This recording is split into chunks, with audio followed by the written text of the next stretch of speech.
Et ben voilà, on connaît tout simplement les finalistes de la Coupe du Roi. Avant-hier, c'était le Real de Madrid qui s'est qualifié. Non, le Real Madrid, pardon, qui s'est qualifié. Et hier soir, bien sûr, le FC Barcelone a réussi à mettre le but qualificatif. Celui qui a permis à Barcelone de se qualifier tout simplement face à l'Atlético Madrid.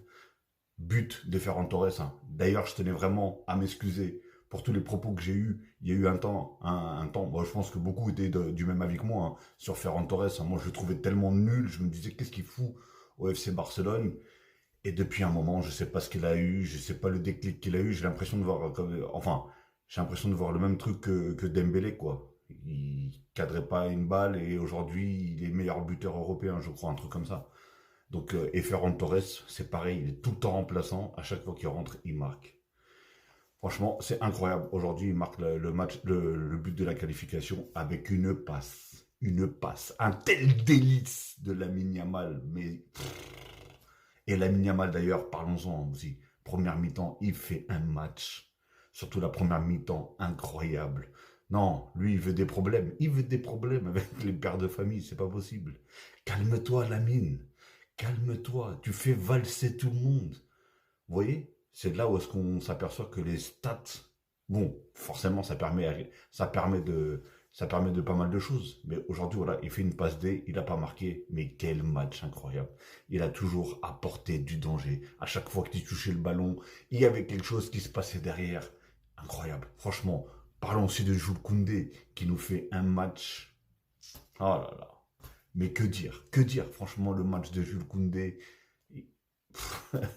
Je peux vous dire que je pense que s'il y a eu un clean sheet aujourd'hui, c'est grâce à Koundé aussi.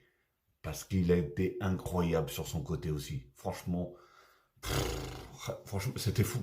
Réellement, c'était fou. Après, la plupart, ils ont pratiquement bien joué. De Jong a fait un magnifique match. Pedri, comme d'habitude. Je ne peux même plus parler de ces joueurs-là parce que tu sais que c'est tellement rare qu'ils passent à côté de leur match. Mais ils ne sont pas passés à côté de leur match, tout simplement. Il a même, je crois, été élu homme du match, si je ne me trompe pas, Pedri. Donc voilà, en tout cas, félicitations. Barcelone, ils auraient pu déjà clouer le match, hein, parce que on avait une très belle occasion que Rafinha aurait pu donner sur le côté. Il a préféré tirer, il a raté. Pareil pour Lamine Yamal, hein, qui aurait pu aussi passer sur le côté. Je crois qu'il y avait Rafinha tout seul et avec un autre joueur.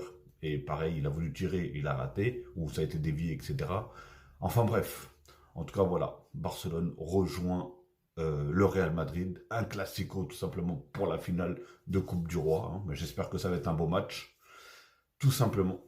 Et je vais bien sûr terminer sur cette dernière image magnifique. Rafinha avec De Paul. Peace.